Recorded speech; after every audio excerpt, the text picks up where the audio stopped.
and welcome back to another episode of Let's Celebrate, a Holiday Origins podcast.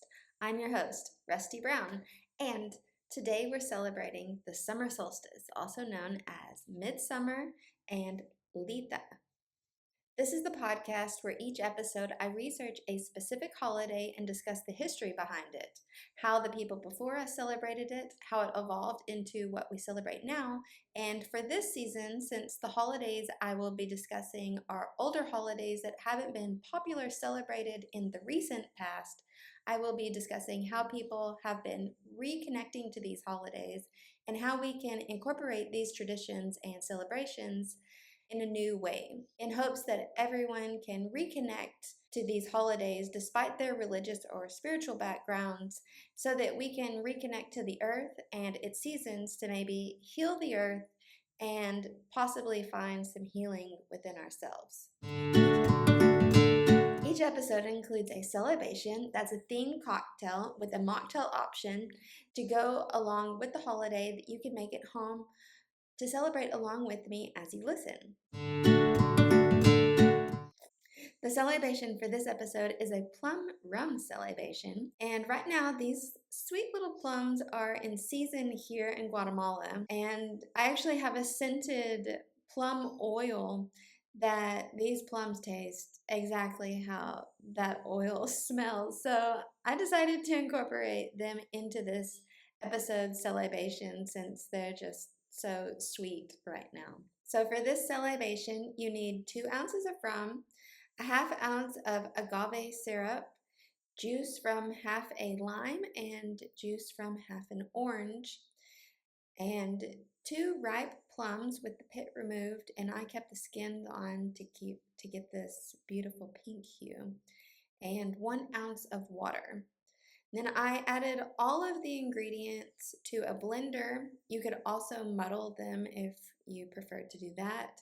And then strain over ice into a cute little champagne coupe. For the mocktail, you can omit the rum and add 2 more ounces of water, and then you can still pour it into a champagne coupe so you can feel extra fancy. So last month's episode was the much anticipated Wheel of the Year episode that I've hyped for almost half of the year. So I hope it was everything that you hoped and dreamed it would be. Did you listen to that episode? Did it remind you of something that you celebrate, or maybe you learned something new and you'd like to share? You can email me at letscelebratepodcast@gmail.com with your celebratory stories. Or if you prefer, you can comment your celebratory stories on my Instagram page at Let's Celebrate Podcast, or on YouTube at youtube.com/Let's Celebrate Podcast. So last year I did do an episode about Midsummer, but I mainly focused on the Swedish, Scandinavian festivals and celebrations. But since this year we're focusing on the Wheel of the Year, I will be broadening the information to encompass all cultures that celebrate the summer solstice, that is also known as Midsummer or Litha. You should definitely listen to last year's episode if you haven't already, as an addition to this one. I did a deeper dive into the myths behind Midsummer and the horror movie with the same name. Also, as a side note, there's a lot of cultures that celebrate the summer solstice and all throughout history, so this definitely isn't an extensive list. I could have researched this, like I feel like I could have done an entire season of podcasts about just midsummer from different cultures. So I definitely am missing a lot of things because I just didn't have time to do the research to go into depth on what a lot of cultures do. I tried to do more of a broad example of how people around the world celebrate Midsummer. If you listen to this episode and maybe you celebrate Midsummer differently than how I described, or if you know about how other cultures celebrate Midsummer or the summer solstice, then I would love to hear about those other celebrations so I could maybe incorporate that into next year's podcast. So, yes, feel free to send me an email at letcelebratepodcast@gmail.com with those celebrations. So let's just dive right in. We're going to start with the history of summer solstice celebrations. The summer solstice is one of the 4 quarter days of the wheel of the year, and it is the longest day of the year in the northern hemisphere. It's the day when the sun is at its furthest or northernmost point from the equator, and the sun reaches its highest point in the sky. Since it's the longest day, it's also the shortest night of the year. And there are some areas near and in the Arctic Circle that don't even have a night, and other areas have darkness for only an hour or two. In the southern hemisphere, this is their winter solstice when the sun is at its lowest point in the sky. The summer solstice marks the beginning of summer in the northern hemisphere and the beginning of the descent into darkness once again. With this being the longest day of the year, the days will grow shorter until the winter solstice in midwinter, when the cycle will begin again.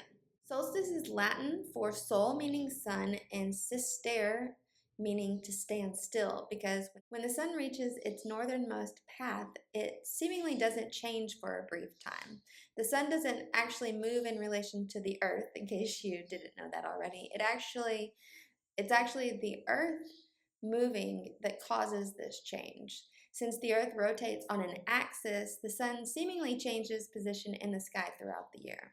The summer solstice and the beginning of summer are generally celebrated on June 21st, but astronomically it can happen between June 20th and 22nd. This year it's going to be falling on June 20th at exactly 4:51 p.m. EDT. That's the exact time when the sun will reach its northernmost point.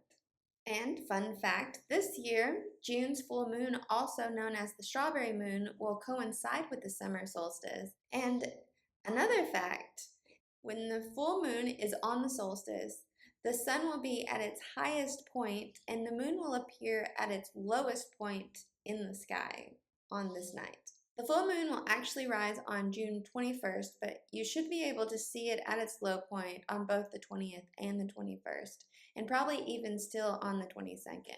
This coinciding with the solstice and the full moon happening on the same day happens about every 20 years, so don't forget to go outside and celebrate this special time this year. Both the summer solstice and the strawberry full moon symbolize abundance, vitality, fertility, and harvest, as well as the peak of the summer season. Gardens are in bloom and producing flowers and fresh produce, and this is a time to truly celebrate the abundance and fertility of Mother Nature. So the full moon coinciding with the summer solstice this year is an especially magical time. And as I mentioned, the summer solstice also goes by Midsummer and Litha. So in Scandinavia and Northern European countries, they called it Midsummer because it's the marking point of the midpoint of the year. And it's also the midpoint of the growing season that's halfway between planting and harvest. Midsummer is now celebrated on the Friday that's closest to June 23rd, so it's usually between June 19th and the 25th, and that's so that it makes it a long weekend because in those countries that celebrate, people go off to their country homes to celebrate the midsummer. It's also thought that the differences in the Julian and the Gregorian calendars cause midsummer to be celebrated later than the modern summer solstice. You can see the same later celebrations with the winter solstice celebrated on December 21st and Christmas being celebrated on the 25th, but both originating from the same holiday origins. And then we have Litha. So the etymology of the name Litha is believed to have derived from Old English and the Anglo-Saxon calendar. The Venerable Bede, the monk from the 8th century, who I've mentioned in past episodes, noted that Litha may have come from an early medieval word for the months June or July. It's believed to be related to the Old English word lipa, meaning gentle or calm, referring to the time when the sun reaches its highest point of the summer solstice, and that the time seemingly stands still. As I mentioned in last episode, the Wheel of the Year episode, the name Litha actually wasn't used to describe summer solstice as we know it until 1970s when Aidan Kelly, an influential Wiccan author, gave the solstices and equinoxes names based off of historically significant words. Modernly, I've noticed that these nomenclatures are gaining popularity for when referring to the equinoxes and solstices nowadays. The summer solstice was a very significant time for ancient societies because they relied on the sun's power, and to them, this day symbolized the balance of light and dark, recognizing that the light has reached its full potential and will now slowly dwindle away as we make our way back to the winter solstice and the shorter days. There are many myths from folk traditions from Scandinavia to the Native Americans of a battle between light and dark. There's a more modern neo-pagan story or myth that is based on the ancient stories and personifies the light as the oak king and the dark as the holly king. And the myth goes that the oak king is at the height of his strength at midsummer, which is when the battle with the holly king begins. The holly king will regain his power at the autumn equinox and will be at his peak strength at midwinter or the winter solstice. And this is when the Oak King is reborn, fights the Holly King, and wins that battle at the spring equinox and continues the cycle, maintaining the balance of light and dark. Bonfires are one of the oldest traditions that's associated with the summer solstice, and the fires symbolize the sun's power and its ability to scare away evil spirits and offer protection. Bonfires were also believed to assist the sun in its journey across the sky, helping it change course and shortening the days. People would celebrate by gathering around communal bonfires to sing and dance and feast. The summer solstice is also historically an especially magical day. In several ancient traditions, it's believed that fairy folk are able to pass into our world at twilight and offer their blessings. It's believed that fairies live in fairy rings found in grassy meadows and forest clearings, and the rings are believed to be created by the fairies dancing, and midsummer is believed to be a highly potent time filled with magical energy because of these fairies. So people throughout history have leaving offerings of things like honey, butter, and milk in order to harmonize with the festive and joyful energy of the fairies on midsummer. Others build altars for the fairies or perform rituals or do meditations in or near the fairy rings or in nature to connect with the fairy energy or to have a special encounter with them. People also ask the fairies for assistance with things like fertility, inspiration, protection,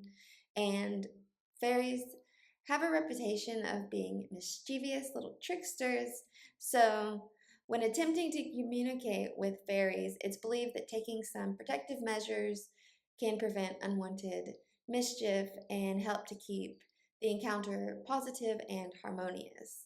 Things like using St. John's wort, wearing clothes inside out, and carrying iron or salt can help to protect from the mischievous fairies. In Celtic folklore, there's a myth from the ancient Irish tribe called the Danann that the Celtic goddess Danu, who is a representation of earth and her fruitfulness, and she was also the universal mother of Tuatha De Danann. She had ruled until she was defeated on Midsummer's Day, and after her defeat, all the people from the tribe retreated into the hills and they became the fairy folk. Plants were also believed to have magical powers on midsummer, and picking the herbs when the dew's still on them in the mornings and then drying them on midsummer day is said to give them magic powers or magic essence. William Shakespeare's A Midsummer's Night Dream is about fairies interfering in humans' lives on Midsummer Night by applying a magic love potion made from a flower called love and idleness, which is a flower you've probably actually heard of.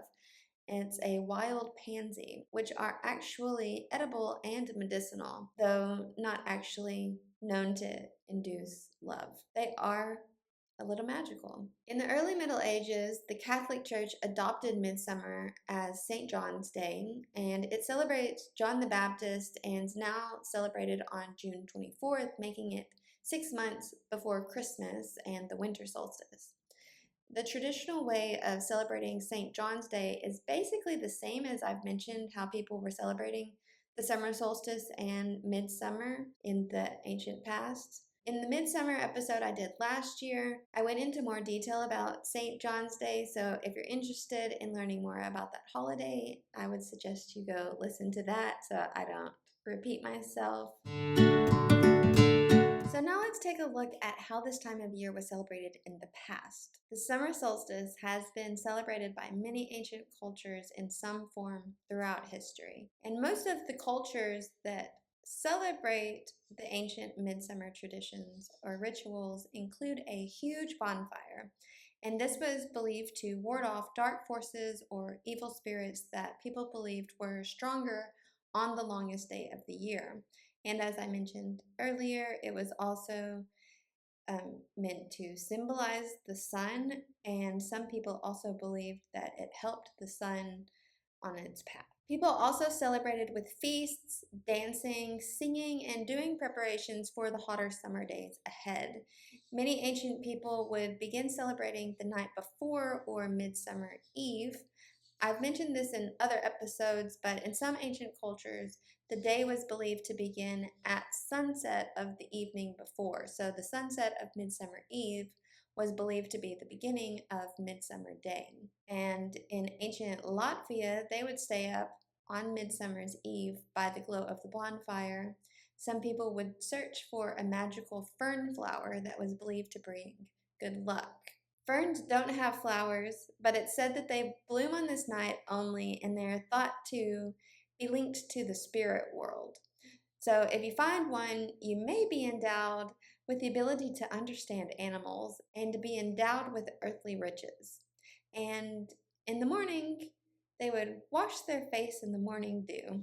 The Celtic, Slavic, and Germanic people lit bonfires they believed would boost the sun's strength and ensure a healthy harvest for the rest of the crop season. And for the Vikings in Scandinavia, the amount of sunlight changed dramatically with the seasonal shift, making the summer solstice an important date for them.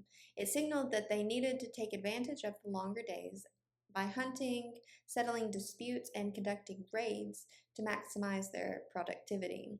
They also had celebrations for an abundant harvest, praying to the Norse gods of fertility, Freya and Freyr. And another European tradition included setting large wheels on fire and rolling them down a hill into a body of water. There are many ancient monuments that align with the summer solstice, and the most famous probably is Stonehenge's alignment with the sunrise on the summer solstice. And in Malta, there are two temples, Hagar Kiam and Minajra temples. I'm not sure if I pronounced those correctly, so I'm sorry.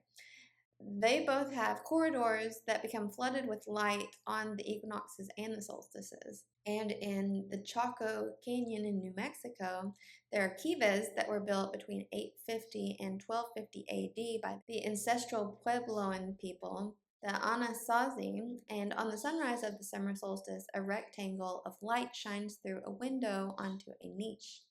People still gather at these and many more monuments today to greet the summer solstice, sunrise, and to do rituals. Ancestral Native American Pueblo people, like the prehistoric Fremont culture of Utah, were documenting the solstice with rock paintings, and they have a story that says that their god of the underworld, Masao, came and taught how and when to plant according to the moon's age and the sun's distance on its way back to the north, implying that the solstice is a significant time for them. And they believed in order to have a bountiful harvest, they needed to have a reciprocal relationship with the gods and deities. And they did this by performing religious dances, ceremonies, and rituals where the religious leaders would dress like the spirit beings and deities in elaborate costumes. The success of these rituals would ensure that they received bountiful rain, agricultural abundance, and societal harmony. The religious ceremonies were deeply entwined with the agricultural cycle. As early as the 1500s, people would decorate their houses and farm tools with foliage and plants. And in Sweden, people would raise a maypole to dance around. These are common for Beltane or May Day as well, as I mentioned in the Beltane episode. But in Sweden, maypoles are also referred to as midsummer poles or midsummer stag, and were said to bring good fortune and health specifically for farming. The midsummer pole was traditionally a tall pole covered in green foliage with a horizontal ring at the top that ropes are tied to. The shape is thought to be a symbol for procreation and fertility. And then the children would do ring dances around the pole, holding onto the ropes as they dance or hold hands and spin in circles. And as I've mentioned, midsummer is a magical time of the year, specifically a magical time for love, which makes midsummer a popular time for weddings and christening ceremonies. People who celebrate Litha also consider this a good time to practice love magic or getting married. There's a pagan marriage ceremony called hand fasting that includes many of the similar wedding practices but involves tying the hands of the two people getting married together with a ribbon or twine. The summer solstice is a very popular time for people to do a hand fasting ceremony or other kinds of marriage ceremonies. And this might be why June is still such a popular month for people to get married in. So, how do people celebrate midsummer or the summer solstice today? Nowadays, many people who observe the summer solstice celebrate this holiday outdoors, celebrating the sun, finding a quiet spot in nature, and meditating on the balance of light and dark forces and the abundance of nature.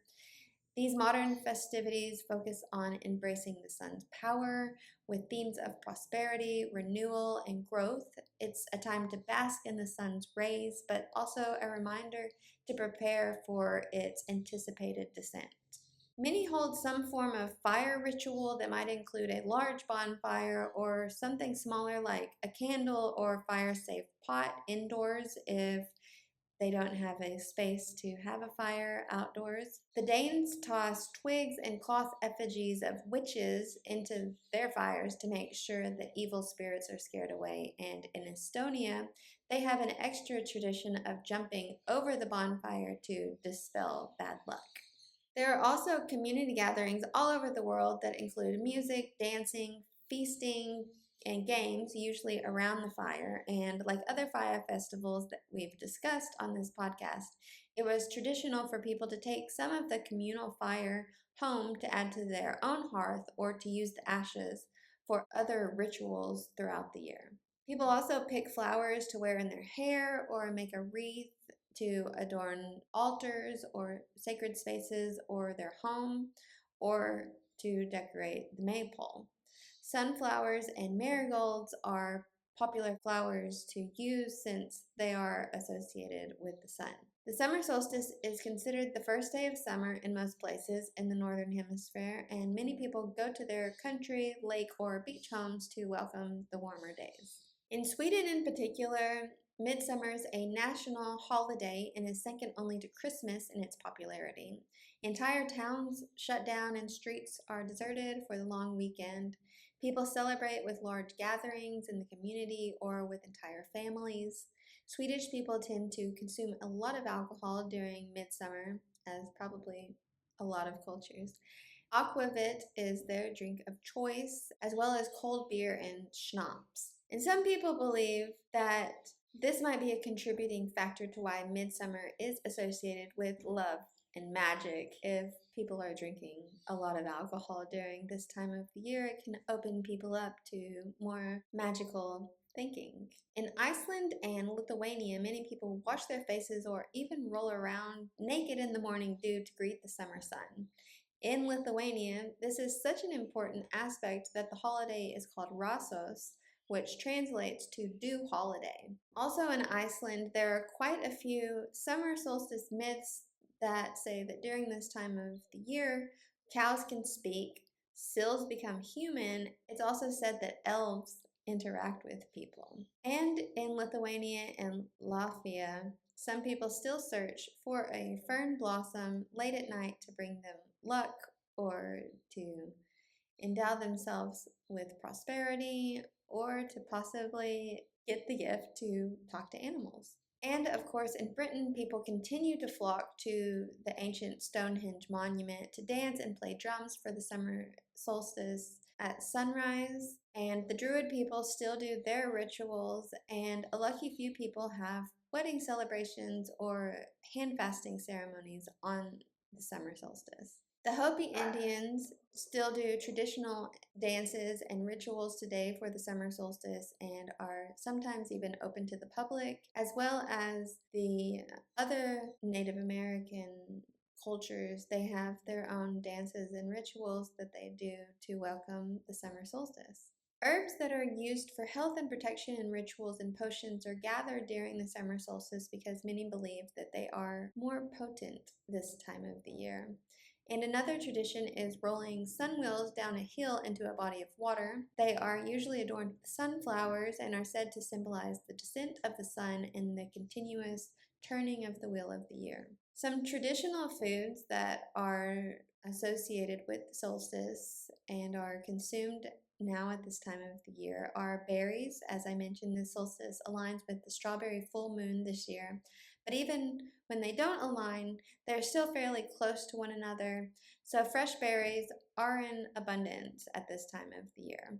Honey is also abundant during the summer solstice, and its golden hue is symbolic of the sun and light. The abundance of honey helps people produce mead, which is a honey wine that is also associated with the summer solstice. Mead is known as the nectar of the gods, and it also symbolizes abundance and the warmth of the sun. Oh, and of course, fresh seasonal herbs and produce are traditional summer solstice foods this time of the year. The gardens are abundantly overflowing with this fresh produce and herbs. And since bonfires are such a summer solstice staple, so are fire roasted foods. Meats, vegetables, even marshmallows. People are outside cooking on their bonfires as well. And to drink, some traditional drinks associated with the summer solstice are herbal teas made with the garden fresh herbs, of course, and summer wines made with strawberries, blackberries, or anything else that's in season, dandelions, perhaps, and fruit punches. So basically, people enjoy partaking of the summer abundance by eating and drinking the fresh produce in all shapes and forms. So, how can we incorporate traditional ways of celebrating?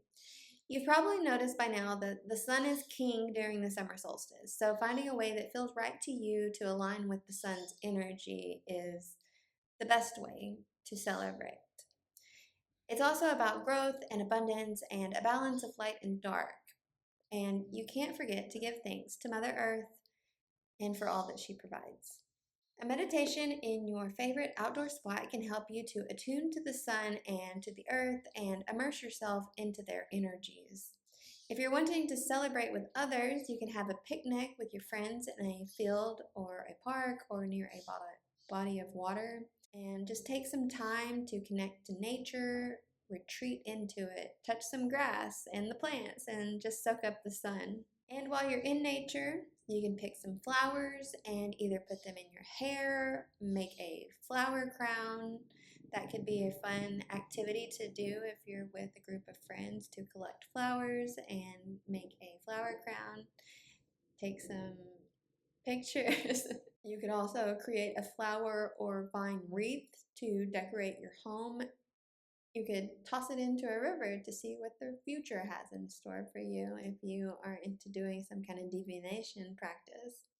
Or you can go in search of a flowering fern at midnight and hope to learn to talk to animals or maybe receive some good luck. Basically, just take advantage of the summer solstice magic, whatever that means to you. And of course, one of the main ways to celebrate the summer solstice, like most of the Wheel of the Year festivals, is by building a bonfire, either on the Midsummer's Eve or Midsummer night, or you could just go extra and do it both nights. For the ancient people who celebrate the summer solstice, this was a time to gather as a community. So if you have a community already, you can organize a summer solstice get together, have a feast, listen or play music, dance, and express gratitude for nature's abundance.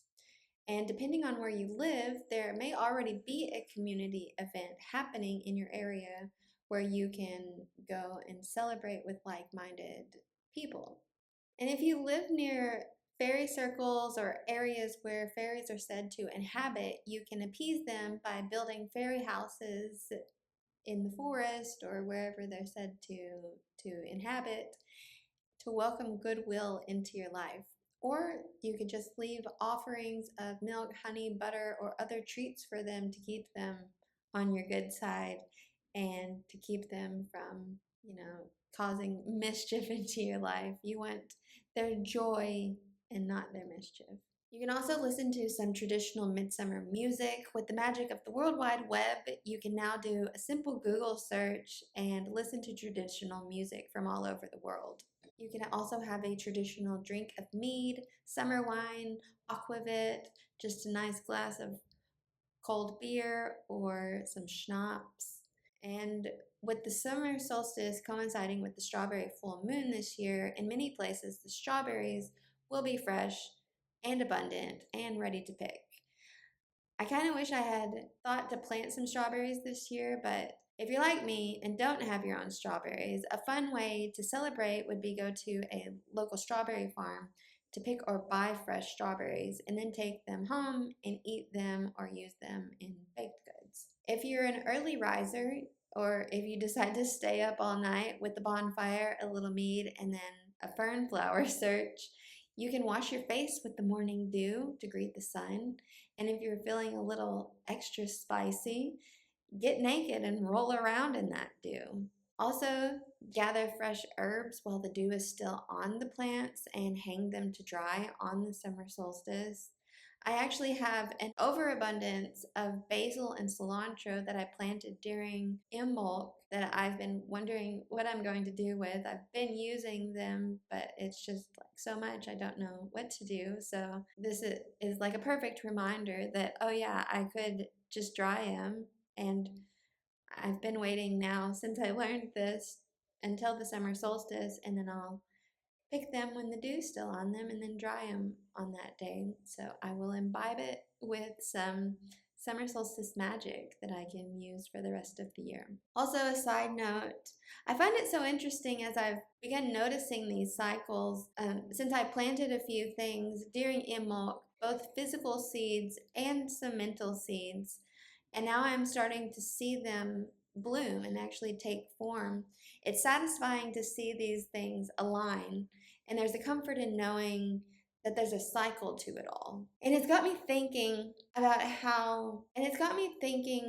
not just about the cycle of the seasons and of nature, but the fact that as inhabitants of the earth, we each have our own cycles. It's so hard to accept when we go through an ebb in our lives, when things are down and gray and just don't go the way we want. But we accept that the earth has its dark and gray months. And the more we pay attention to the earth's cycles, the easier it is for us to plan ahead.